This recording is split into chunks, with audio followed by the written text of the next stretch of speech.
Back when I was in that accident when I was 19, back to that topic, why didn't my doctor say, matter of fact, he didn't say, he recommended that I not go to a chiropractor. Why was that? That's a really good question. Now, I will tell you this. Generally speaking, it's just a difference of training. The medical doctor really is strongly ingrained in the physical therapy sort of things, and they don't really understand what chiropractors do. And I have a lot of medical doctors as patients, I have scores and scores of nurses as patients, and they're great patients once they get it and when they understand it. But it's really a personal preference. So a lot of times medical doctors know that they can control the physical therapy better, and they don't really get what it is that chiropractors do. So they'll send you out towards physical therapy that they can manage very effectively as a medical doctor. So I will say that in essence, he just didn't know. And especially, when you're 19, that's got to be, 20 years ago, huh?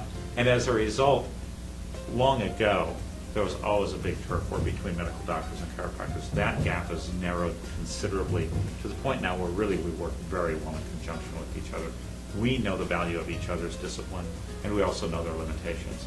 And so I have many, many medical doctors that send to me now. Today, you'd be much more likely to have that referral. But yet, even today, oftentimes you'll find that they're not really too anxious to send you to the chiropractor because they don't really understand the importance of an aligned, fully functional, fully mobile, very symmetrical spinal function. They just don't know it. And it's okay because I don't do heart surgery, so it works out. Or brain surgery. I try not. A question that I have is for people that have had accidents years ago and they never did anything, they just toughed it out. Is it ever too late? Yes, and I will tell you, on that certain segment, sometimes if the accident is really severe and you waited so long that the arthritis became so bad that that joint is actually fused together and now what used to be two bones is now one, it's at that point that chiropractic really isn't going to help you so much on that particular segment.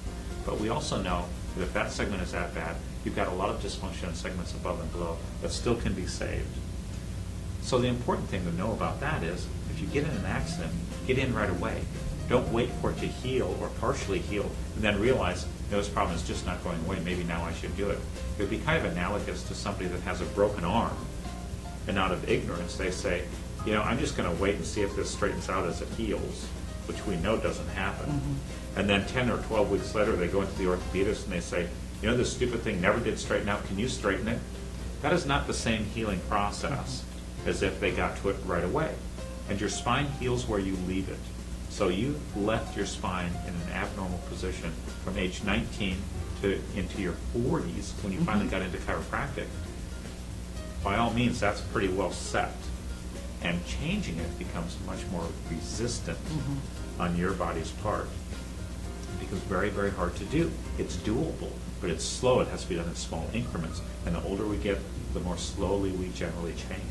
So in one sense, it's never too late because you've got to save the good parts that you have. In another sense, you have a window of opportunity that closes, and it becomes less and less effective for any type of discipline to try and correct it if it's too well established. And that's true in any disease process, whether it's spinal misalignment or tooth decay or cancer.